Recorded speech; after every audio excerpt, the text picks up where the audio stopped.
अस्सलाम वालेकुम नाज़रीन, आप देख रहे हैं व्यूज़ मैटर और मैं हूं अली डार। जैसा कि आपको मालूम होगा कि पाक फ़ौज के सिपा सलार जनरल आसिम मुनीर 2 रोज़ा सरकारी दौरे पर ईरान में मौजूद थे, जहां पर मैंने आपको व्लॉग में अपडेट करके बताया था कि बहुत सारी यहाँ मुलाकातें वहां पर वो करने जा रहे हैं। वहां की जो फ़ौजी क़यादत है, टॉप लीडरशिप है उनके साथ, और जो सिविल क़यादत है उनसे भी उनकी मुलाकातें होंगी और बहुत अहम फैसले किए जाएंगे। बहुत ही इंपॉर्टेंट उनका ये विज़िट होगा। दौरा मुकम्मल हुआ और जो टॉप लीडरशिप है, जैसा कि वहाँ पर जो सदर है ईरान के इब्राहिम रईसी, उनसे उनकी मुलाकात होती है। जो फ़ौजी सरबराह हैं, फ़ौज के सरबराह हैं, सिपा सलार हैं ईरान के, उनसे मुलाकात करते हैं। ईरानी फ़ोर्स पास दौरान इनकलाब, उनके सरबराह से भी मुलाकात होती है। इसके अलावा वज़ीर ख़ारिजा जो ईरान के हैं, उनसे भी उनकी एक अहम मुलाकात हो चुकी है। तमाम की तफसीलात मेरे सामने हैं। जो बड़े फ़ैसले इन मुलाकातों में किए गए हैं वो मैं आपको बता देता हूँ, और इसके अलावा आपको ये भी अपडेट करता हूँ कि दोनों ममालिक ने मुश्तरका तौर पर, मुतफ़िका तौर पर यह फ़ैसला किया है कि साथ मिलकर आगे चलना है, आगे बढ़ना है, और जो दुश्मन क़ुव्वतें हैं उनको चित करना है, उनको जो है उनका मुकाबला करना है, और बहुत सारे अहम चीज़ें जो हैं वो डिसाइड कर ली गई हैं। इसके अलावा मैंने आपको बताया था कि जो पाकिस्तान के वज़ीर दिफ़ा हैं ख्वाजा आसिफ साहब, उन्होंने कुछ दिन पहले एक बयान जारी किया और कहा अफ़गानिस्तान के हवाले से कि जो हमारे ब्रादर मुल्क है वो ब्रादर मुल्क होने का जो है वो हक़ अदा नहीं कर रहा। उसके बाद नाज़रीन हुआ ये कि अफ़गानिस्तान की जानिब से भी बयान सामने आया। जो अफ़गानिस्तान के तर्जुमान हैं ज़बीहुल्लाह मुजाहिद, उन्होंने इस पर एक बयान जारी किया और उन्होंने कुछ रिएक्शन दिया, जिसके जवाब में आज ख्वाजा आसिफ साहब का फिर उस पर रद्द-ए-अमल सामने आया। आपको बताता हूँ कि अफ़गानिस्तान क्या जो है वो बयान जारी कर रहा है और इस मामले पर क्या जो है वो अपना रोल प्ले कर रहा है। इसके अलावा तीसरी चीज़, एक बार फिर योब में आज दहशत गर्दी की एक बड़ी कार्रवाई को नाकाम बना दिया गया। इससे पहले आपको मालूम होगा कि योब में ही दहशत गर्दी का बड़ा वाक़या पेश आया, जिसमें 9 जो मुजाहिदीन हैं उन्होंने जाम शहादत नोश किया, और पाकिस्तान ने उसका सख्त रिएक्शन दिया और बताया कि अफ़गानिस्तान के अंदर जो है महफूज पनाहगाहें मौजूद हैं, और ये बात जो है वो काबिल तशवीश और काबिल मज़म्मत है। उस पर आज एक बार फिर मैं आपको डिटेल जो है बताता हूँ कि योब में किसने हमला किया और कैसे उसको काउंटर किया गया, और इस तमाम जो विज़िट है आर्मी चीफ का, वो किस तरह से इस तमाम तर मामले से इंटरलिंक्ड है। बहुत इंपॉर्टेंट डेवलपमेंट्स हैं।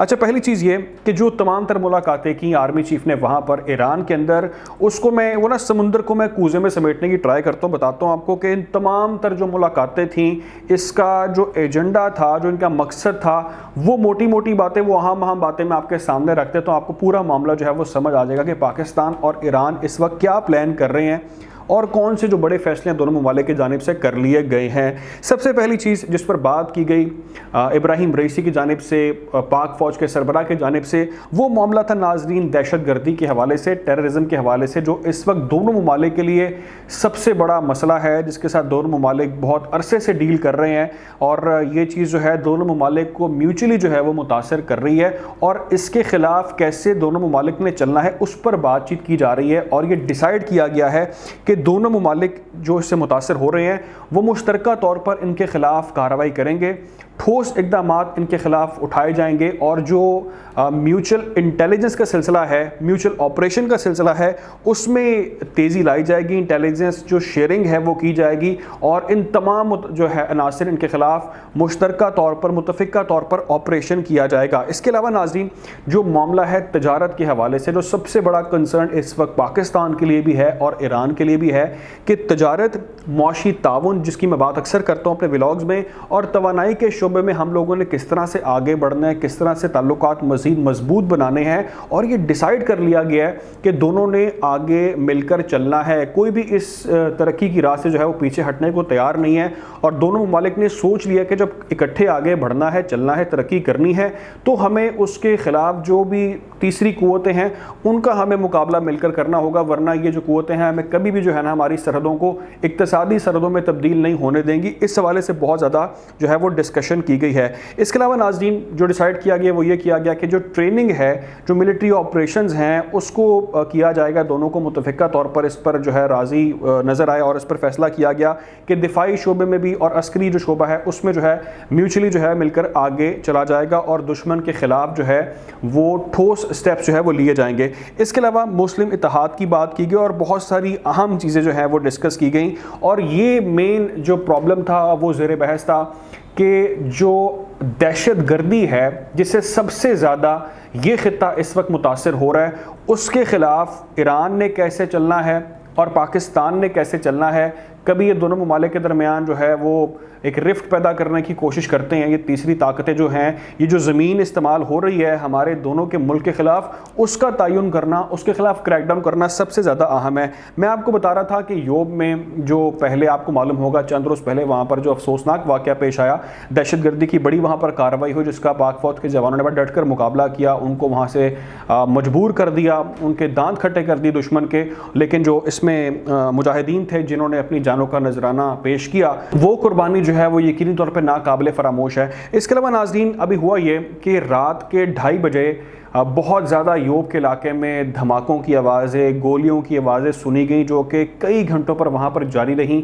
دشمن نے, دہشت گردوں نے ایک بار پھر یوب کو نشانہ بنانے کی کوشش کی اور یوب میں جو کینٹ کا علاقہ ہے وہاں پر یہ حملہ کیا گیا, لیکن پاک فوج کی جانب سے بر وقت رسپونڈ کیا گیا اور دشمن کو وہاں سے جو ہے وہ بھاگنے پر مجبور کر دیا گیا. ان کا جو منصوبہ تھا اس کو ناکام بنا دیا گیا.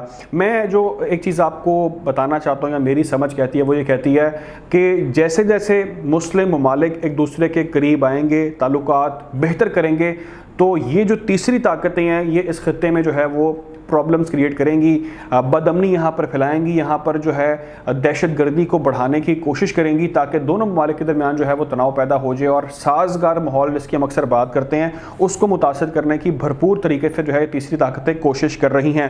خواجہ آصف صاحب نے چند دن پہلے بڑے غصے کا اظہار کیا, تحفظات کا اظہار کیا افغانستان کے حوالے سے, جو کہ اس وقت تمام تر ان معاملات کا کی پوائنٹ ہے. انہوں نے کہا کہ جو افغان سرزمین ہے وہ ہمارے خلاف استعمال ہو رہی ہے, وہاں سے دہشت گرد آتے ہیں, ہمارے ملک میں آ کر وہ دہشت گردی کارروائیاں کرتے ہیں اور آپ نے وہاں پر ان کو جو ہے وہ محفوظ پناہ گاہیں دی ہیں. یہ چیز بالکل بھی جو ہے وہ قابل قبول نہیں ہے اور ہمارا برادر ملک ہونے کا آپ جو ہے وہ حق ادا نہیں کر رہے. اچھا, اس کے بعد ہوتا یہ ہے کہ افغان ترجمان ذبیح اللہ مجاہد اس پر رسپونڈ کرتے ہیں. وہ کہتے ہیں جی کہ افغان زمین جو ہے وہ پاکستان کے خلاف نہ استعمال ہو رہی ہے, نہ استعمال ہوگی. پہلے تو وہ یہ کہتے ہیں, اس کے بعد وہ کہتے ہیں کہ اسلام آباد حکومت ثبوت دے, یعنی کہ اگر آپ کو لگتا ہے کہ ہماری زمین آپ کے خلاف استعمال ہو رہی ہے تو ہمیں اس کے ثبوت مہیا کیے جائیں, ہم ان کے خلاف جو ہے وہ کارروائی کریں گے. اچھا, انہوں نے واضح کر دیا کہ ہم نے پاکستان کے ساتھ کوئی معاہدہ نہیں کیا بلکہ ہم نے امریکہ کے ساتھ دوحہ معاہدہ کیا, یعنی کہ پاکستان اس میں کوئی بات نہ کرے. لیکن خواجہ آصف صاحب نے اس کا بھی جواب دیا ہے اور وہ کہتے ہیں کہ آپ نے جو بھی موقف اپنانا ہے آپ اپنائیں, آپ نے معاہدہ جس سے بھی کیا کریں یا نہ کریں, لیکن دہشت گردی کسی طور پر بھی برداشت نہیں کی جائے گی. پاکستان ہر حال میں دہشت گردی کا خاتمہ کرے گا. اب جو سب سے اہم بات ہے, جو سب سے زیادہ ضروری آپ کے ساتھ کرنی ناظرین, وہ یہ ہے کہ ایران اور پاکستان دونوں ممالک نے یہ ڈیسائیڈ کر لی ہے کہ ہم نے ہر حال میں, ہر مشکل میں ایک دوسرے کا ساتھ دینا ہے. اور چیزیں بہت زیادہ اس وقت چینج ہو رہی ہیں اس خطے کے اندر. پاکستان رشیا سے آئل یہاں پر جو ہے وہ آ رہا ہے اور لے رہا ہے, آئل کی جو امپورٹ ہے وہ کر رہا ہے. اس کے علاوہ کچھ اور چیزیں بھی حال ہی میں وہاں سے آئیں. تو دونوں ممالک کے جو تعلقات ہیں رشیا کے ساتھ, اس بلاک کے ساتھ پاکستان کے بڑھ رہے ہیں. پاکستان ایران کے ساتھ آگے چلنے کے لیے تیار ہے اور اس بات کی پرابلم ڈیفینیٹلی امریکہ جو کہ ایک اپوزٹ دڑا ہے ایران کے, اس کو اس کی بہت زیادہ تکلیف ہوگی. چائنا جو کہ وہ تو اس خطے کا حصہ ہے اور وہ پاکستانی بلاک کا حصہ ہے, تو وہ تو چاہیں گے کہ پاکستان ترقی کرے, ہم ترقی کریں, ہم مل کر اکٹھے چلیں. لیکن جو اپوزٹ دڑا ہے جس کی میں بات کر رہا ہوں امریکہ, اور وہ کبھی بھی نہیں چاہے گا کہ یہاں پر یہ جو معاملات ہیں وہ اس طرح سموتھ طریقے سے آگے چلیں. وہ اس کے لیے ہر طرح کی ہرڈل کریٹ کرے گا یا کروائے گا. لیکن پاکستان اور ایران نے ڈیسائیڈ کر لیا ہے کہ انہوں نے اکٹھے چلنا ہے. اور جیسا کہ یہ بیان سامنے آیا, آرمی چیف کا یہ کوٹ کیا جا رہا ہے کہ انہوں نے کہا کہ یہ بہترین موقع ہے, اور جو انہوں نے الفاظ استعمال کیے وہ یہ تھے کہ عالم اسلام کے لیے ایران کی جو پالیسی ہے وہ بہترین موقع ہے, وہ بہت ہی اہم موقع ہے. اس سے جو ہے ظاہری بات ہے استفادہ حاصل کرنا چاہیے اگر ایک اسلامی ملک دوسرے اسلامی ملک کے ساتھ آگے بڑھنا چاہ رہا ہے, چلنا چاہ رہا ہے. خیر ناظرین, جو بھی اپڈیٹ ہوگی آپ لوگوں کو آگاہ کیا جائے گا. خیال رکھیں, دعا میں یاد رکھیں. اللہ حافظ.